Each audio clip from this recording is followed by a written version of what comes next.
Hey folks, this is Matt once again coming at you with another review of the last film that Freddy 3911 has sent me, and that is the remake of Red Dawn. Now, for those wondering, yes, I will probably review the original film after this. Second off, yes, I know this was a film that was going to be released in 2010. It was going to be released 2010, but because MGM had problems with their finances, they were not able to release it until 2012. Same with Cabin in the Woods. Supposed to be released around that time and didn't come out till much later once their finances got situated.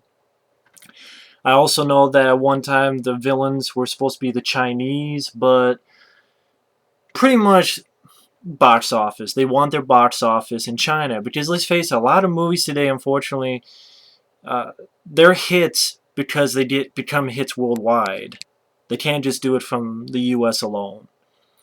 So they need the worldwide grosses. And China, you can get a lot of money from box office. And if you make China the bad guy, then they're like, fuck you, we're not showing your movie.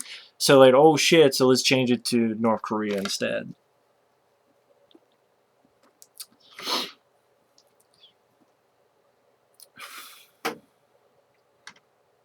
Now this film is directed by Dan Bradley, which is the first film the guy's directed.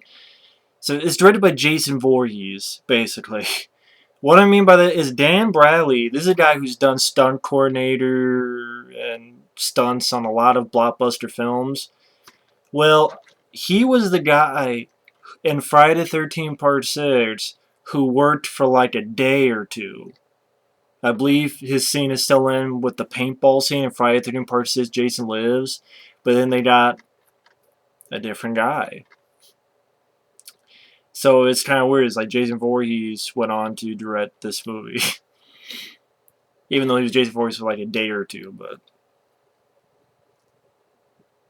this film, the original, I mean, I'm going to review the original Red Dawn, but the original Red Dawn, I mean, that was a film that I believe was the first film to get a PG-13 rating. It was directed by John Milius, had a great cast: Patrick Swayze, Charlie Sheen, C. Thomas Howell, Jennifer Grey, Leah Thompson, Harry Dean Stanton, Powers Booth. This film, all it is, it's a very generic, forgettable fucking movie. This is a very generic film. This is a film that was made for cash, and it didn't do well at the box office, so they failed on that route. This is a film that did not need to be made. No one wanted it to be made. And I'm sorry, Jeff Craig's 60-second preview, this was not totally intense. The original film was much more intense, and thankfully the original film has a much higher rating on IMDb than this film. And the Chris stewarded, and a lot of people, I don't know a lot of people who are fans of the film. I will say the film is not too long. Without the end credits, it's like 88 minutes. I mean, it's 93 minutes, but without the end credits, 88 minutes. But this film, it's just really fucking generic. And in one ear, out the other, out your pie hole. And in a day or two, you forget about the film. The original Red Dawn is not that. Now, the cast, you have Chris Hemsworth, who I like, and he's one of the few things I would say is good in the film. You have Josh Peck, who I think he was on some Nickelodeon show called Drake and Josh, which I never watched that fucking show. I'm like, of course, Nickelodeon comes back. Fucking Ninja Turtles, of course, Nickelodeon had to come back in my life. With Ninja Turtle news now, fucking Josh Peck, a Nickelodeon actor, who plays Chris Hemsworth's brother, which, like a friend of mine mentioned, is fucking weird because these two are playing brothers, but yet they have completely different fucking accents. I'm like, how the hell does that work? That'd be like if Patrick Stewart and fucking Stallone were brothers. I mean, it's just different accents, but with.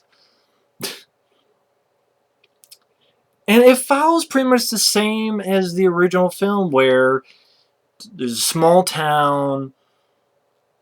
Instead of Russia, Cubans, I choose Cubans, Russia, it's North Korea with a little bit of Russians, a little bit of Spetsnaz.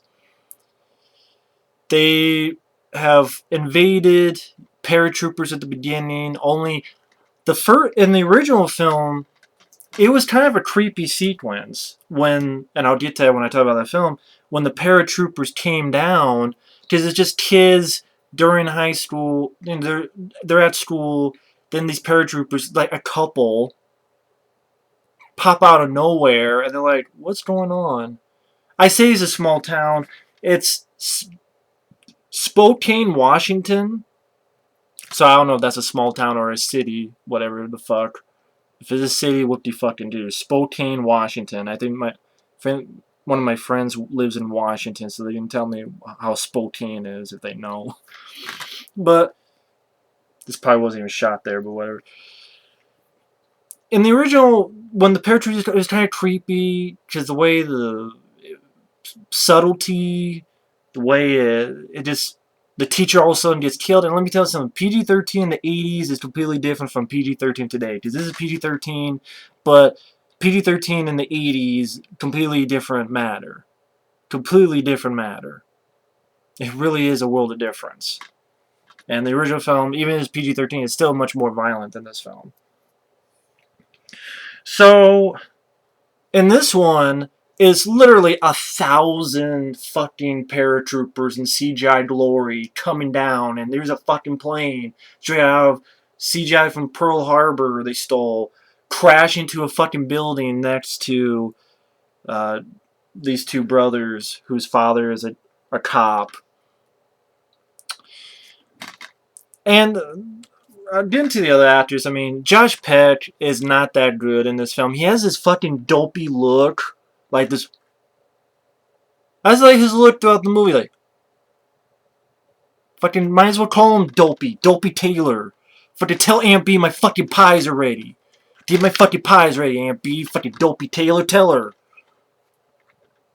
Take your ass back to Mayberry, Dopey, come on. And it's just not that good of an actor. I'm sorry, I don't give a fuck about Drake and Josh, or he was in Snow Day, and who gives a fuck. Just did not work in this role, Josh Pecker. It just did not work. Then you have Josh Hutcherson here, and this guy, okay, he was in the Hunger Games, what-to-do. Doesn't have much to do. He's trying to be, I guess he's the Seatown's Howell role in the original, but he doesn't even have much to do, and when he's there, it's not much to do, and there's just not much to him or his character. You have Adrianne Palicki, who I guess was in that movie Legion. I could be wrong. Then you have Isabel Lucas. You have Jeffrey Dean Morgan from Watchmen. But yeah, the acting is not much to run home about, except I like Chris Hemsworth. I like Jeffrey Dean Morgan as well. He's playing the Powers Booth character from the original. But the rest of the actors just not much to run home about. Not much to them. Not much to their characters. Not much personality. Don't give a fuck about them. I like Chris Hemsworth, and Jeffrey Dean Morgan when he comes in the third act, and that's pretty much it. But again, it kind of follows the original film where, okay, the paratroopers come, only this is fucking 1,000 of them in CGI paratroopers. They have to get out. They get in the pickup truck. Some other friends get in the pickup truck. Only in this one, they're at first following their dad, who's a cop, and you have this little chase scene. And it's funny is that there's someone in their pickup truck along with a couple others. Chris Hemsworth keeps driving, gets hit by this car, and one of the kids flies out into the windshield. I swear, what the fuck ever happened to that kid again who flew into the windshield with these and the other one of the main bad guy? Is that kid dead? Did they take the kid? Is the kid one of the people in our movie?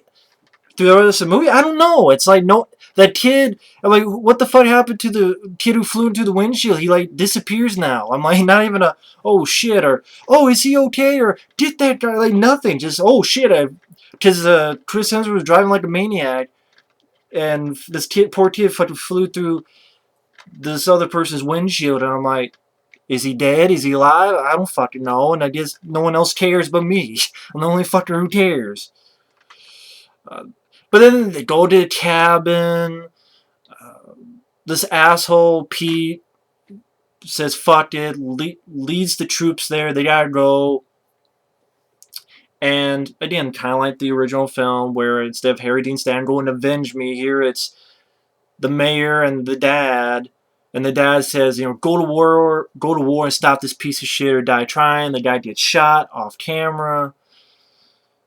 And then Chris Hemsworth trains these guys. I'm like, wait a minute, but you train these guys with some of them with fucking toy guns and water guns.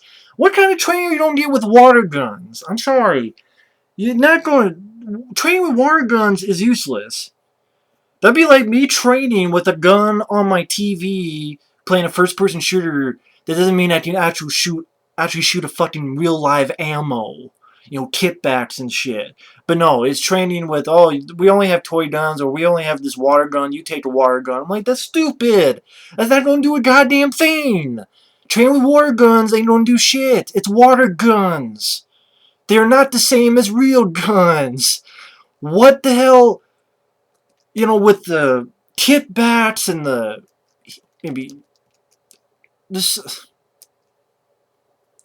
Then they do the same thing where they go into town. Well, here they do the same thing where they dig a hole, and when the bad guys come, a woman leads them. They come up and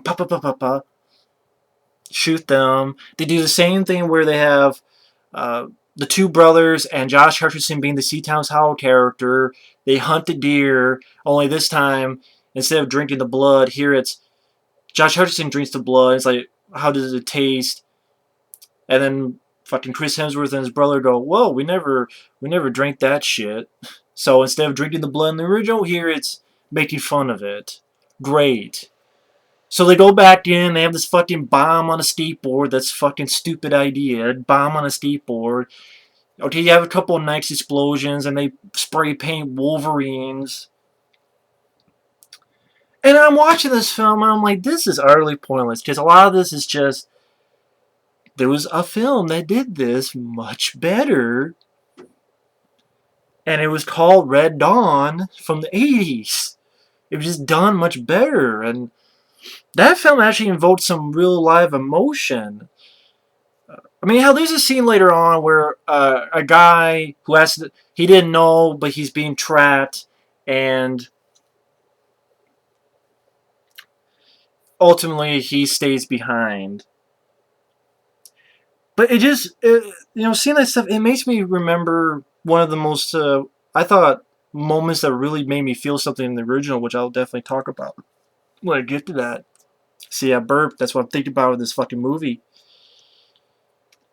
In the original film, one scene that nothing comes close in this movie. Remember the scene in Red Dawn when they find out that a guy kind of might have betrayed them?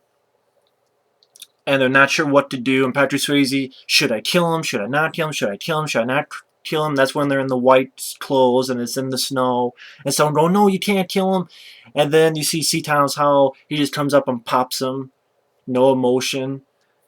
And then when they leave, and then Patrick Swayze is looking back and sees the dead body, and you hear the musical score little subtle score they use there, and that to me had some type of emotion, some type of like, oh shit, look what they had to do, and it says a lot about the character too. Like Seatown's Hollow is just very, now he's numb and ready to go. He just boom kills this person just like that, who was one of them. And Patrick Swayze, just the emotion through his face and the subtlety of the score, and nothing like that is in this film at all. Instead, you got scenes that the fucking skateboard blows up and shit. Okay, I like this moment where the Josh Peck character, you see the asshole Pete who sell them out. Josh Peck does, hey Pete, and does one of these, and then the guy's like shouting Wolverines, and you have a good explosion. The guy's body flies back or flies out. I mean, it's a good explosion. I like the moment giving him the finger and then the explosion. Okay, I like that little moment. But then you have silly shit with these two people like Josh Hutcherson and this other guy who's the guy who later on finds out that he's been Tad. He doesn't realize it. They fucking they're being chased by a tank. They get into this place and they find out they're in a subway. So they hold up the fucking subway. It's like, give me these sandwiches and give me this, that. And it was just laughable. It was like having a hold up for the fucking subway food. I mean, it just made it laughable, not anything else. Maybe that was the point, but it was just, come on. It's just silly. But then they get together and there's this meeting that they're going to blow some stuff up. Josh Peck, though, throughout this, he replaced a younger brother who is not much of an actor, I'm sorry. He's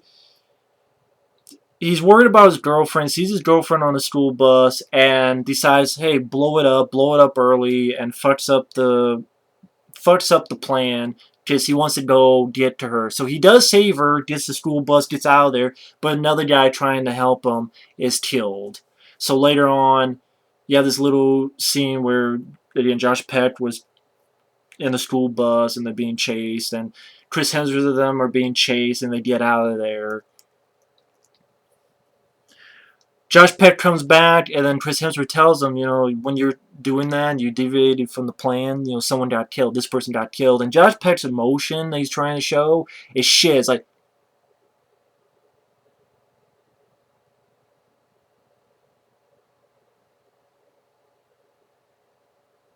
he can barely open his eyes, or some shit. Don't be Taylor! Tell Aunt B I want my fucking pies ready. I mean, come on. Was this really the best guy to get? And the woman who helped Josh Peck and his girlfriend out, they save her, and Josh Hutcherson gets this moment where they're being shot at, and he gets courageous and shoots the people, including the one who has the .50 caliber, and he yells Wolverines. Done much better than the original when C. Thomas Howell had his last stand. Done much better and much more emotion to it. Here is not much. Long story short, the place that they're at gets bombed. You have some horrible shaky cam, and for a good long couple of minutes, I'm like, who the fuck died? I don't even know who the fuck died. It wasn't until later on that I found out who died. And I have a visitor there. Sorry about that. It wasn't until much later that I found out who actually died. I'm like, that person died? Oh shit. Oh, that person died. Oh shit. I didn't fucking realize until later. Bad shaky cam. And you tell there's not much of these characters at all. Not much of these characters at all. Come on. This is not Trouble. This is another guy, Psycho. Because he's Psycho. But there's just not shaky cam, so I didn't know what the fuck was going on. You don't know much about these characters, so it's like, who the fuck cares? Who the fuck gives a shit? I certainly didn't. No one gave a fuck, including me, and the shaky cam shit. How many times do we have to say, stop with the shaky cam shit? Stop it. It's stupid. It doesn't work. It makes it so that you don't understand what the fuck's going on. You don't know what the fuck's happening. It does not work for action scenes. It does not work for fight scenes. I don't know how many times they gotta do this, how many times people gotta complain until they actually fix their shit. You wanna see how you do it? Watch The Raid Redemption. Hell, even Dread 3D had better shit going on than this. It has certain action scenes that were actually handled better than this shit. And I wish people would learn what the fuck they're doing. And then you get into the third act, where you have Jeffrey D. Morgan's character, who's like the Powers Booth character. He's the Free American Army, and pretty much does what Powers Booth did. Instead, Jeffrey D. Morgan has two guys with him who are... One guy's really over the top with his dialogue. Who's like, it's a shit sandwich without the bread, and keeps calling people motards. I'm like, what the fuck is a motard? I don't even know what the fuck a motard is. What the fuck is a motard? But this guy just being badly over the top. But Jeffrey D. Morgan is fine. He doesn't have much to do, but he's fine. He's pretty much there to say, oh yeah, the country's turned around. There's a free zone. You guys really helped start some stuff. There's this case. And they're asking what happened. They're like, well, there's this pulse, this electrical pulse or EMP And I'm like, okay, granted, I'm not too bright. I don't know how EMPs and all this shit works. But, okay, if this took out all of the electricity or communication or stuff, and sunk submarines and did all this other crazy shit, then how come people's cars fucking work? How come the fucking pickup truck worked? And how come was it Josh Peck's or Hutcherson's or whatever? How come their fucking phone works so they can take pictures? They take fucking pictures and shit. How does that work? Like, they're fucking pictures, they can take pictures and shit. They can take a lot of pictures, they can do shit. How the fuck does that work? If this EMP took all this other stuff out, how the hell does that work? That the fucking cars are still working and all this other shit is still working. I don't know. I don't know how the. So this EMP did some shit, but it didn't fuck up the vehicles. That, you know, at the beginning there was the cop car that was running. There was the fucking Chris Hemsworth, the pickup truck Chris Hemsworth was driving was working. And I'm like, what the fuck? And you have the phone so that you take pictures so that you know, oh, that's the case that they need in order to help turn the tide, and it's for something or other. I didn't give a fuck what it was for. But I'm like, okay, I don't know how EMPs work, but or the pulse or whatever the fuck. I mean, it wipes out everything, but except the cars and except all the other shit and whatever. So they go to this police station that's barricaded, and well, there's people in there to get this case. The girls fire bazookas. They get in. Josh Peck has a moment where he jumps through a window in order to get this, kills a couple bad guys to get this case. One of Jeffrey D. Morgan's buddies gets killed. A little bit of firefight with shaky cam. Chris Hemsworth and the lead bad guy, and the lead bad guy has no personality to him. He's incredibly forgettable. He zero personality, zero memorable moments, zero dialogue. It seemed. Well, okay, maybe there's dialogue, but just nothing, and nothing to this guy. And him and Chris Hemsworth has a horrible, shaky cam, shitty fight, which leads to Chris Hemsworth getting a gun and saying, "You fucked with the wrong family," and killing the guy off screen. They get out of there, they get back. Chris Hemsworth, again, he's fine. Yeah, I like the moment where he gives his younger brother his, maybe first beer or whatever. But then Chris Hemsworth immediately gets shot in the head. And they have this escape, and they escape, and they find out that Josh Hutcherson's buddy who helped him rob the Subway, or, Subway, the food place, that the guy, he got tagged and he didn't realize it, so the guy says, I'll stay behind, just give me your gear. And so they do. The guy gets left behind, so it's funny, it's like, there were a couple of black people with this group, and now it's like, they all got killed. Just one got killed in their place, there was like a cave, and then this guy is left behind, and it's like, shit, we gotta take away the minorities as much as possible now? What the fuck? It's like, okay. But Jeffrey D. Morgan tells him, hey, you guys can come with us. He has the case. Josh Hutcherson says they don't want to stay. And it really shows how bad Josh Hutcherson is at in the acting front when he has to replicate a speech that Chris Hemsworth gave earlier in the film. Chris Hemsworth gave that speech a hell lot better than Josh Peck did. The younger brother character, which, again, they have two different fucking accents, but yet they're brothers. Okay, whatever. Like, he's still a shitty actor. Fucking bullshit. They attack this place that's housing these people. People shouting Wolverines, and the movie ends. This movie fucking sucks. In fact, I'm gonna walk out of the review disgusted by this movie, man. Actually, just letting the cat out. Fuck it. Because goddamn. I know it went on for 24 minutes at least, but there's just nothing much to this movie. It's generic. It's nothing to it. And it was weird, like, in the original film, if you think about it, only two of the Wolverines survive.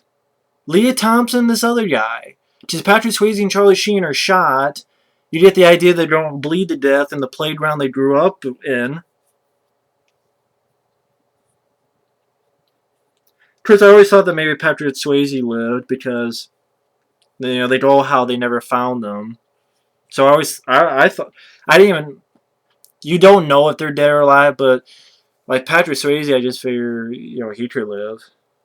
But I'm a big fan of Patrick Swayze. I still miss Patrick Swayze, which I'm sure I'll get to in the next review. But if you look at it the other way, really only two people survive. And here, hell, look at this cover. Chris Hemsworth is the only one that dies. And what is up with MGM movies where Chris Hemsworth has to die? Who were in 2010, they were supposed to come out, and then they come out in 2012, and he's got to die in both of them. He's got to die in Cabin in the Woods. He's got to die in this film as a shocker. I'm like, well, fuck.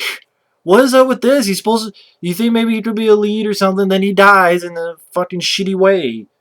Chris Hemsworth was the only guy I was liking, and it's like, well, fuck it. That's why we gotta kill him. And then Kevin Woosley had to kill him. And I'm like, fuck, man. And like Josh Hutcherson, he plays the C. Thomas Howell character, and he's still alive.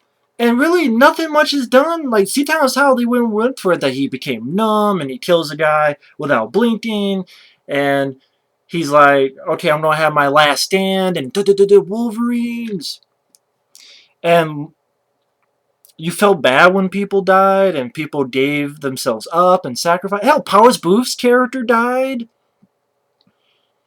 And it showed that a lot of people were dying to sacrifice themselves to help their country, help the war that was going on. And here, okay, maybe had a bitter cast of Wolverines, but a lot of people lived. Except the one I wanted to, Chris Hemsworth. I mean, hell, these other four lived. I mean, this girl was kind of a girlfriend of Chris Hemsworth, and this girl was a girlfriend of Josh Peck, and Josh Hutcherson lived, and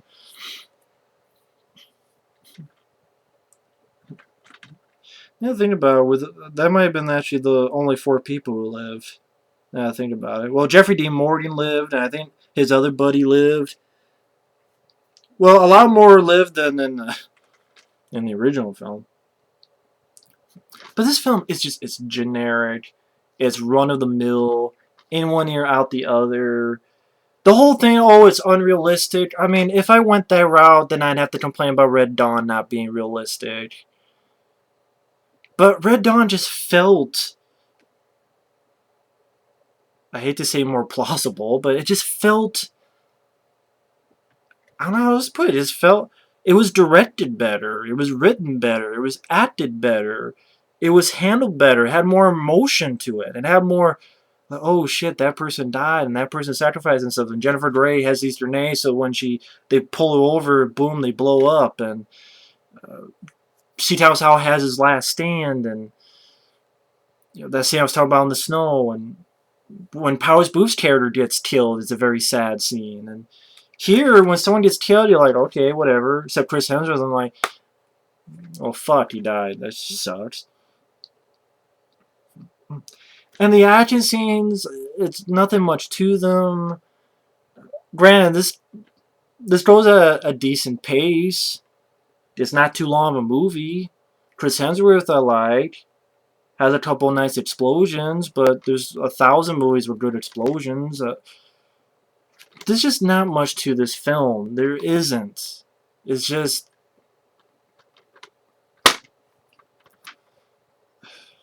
It was a film that did not need to be made. That there was no reason to make it other to make money. And thankfully it didn't. Because it didn't deserve it.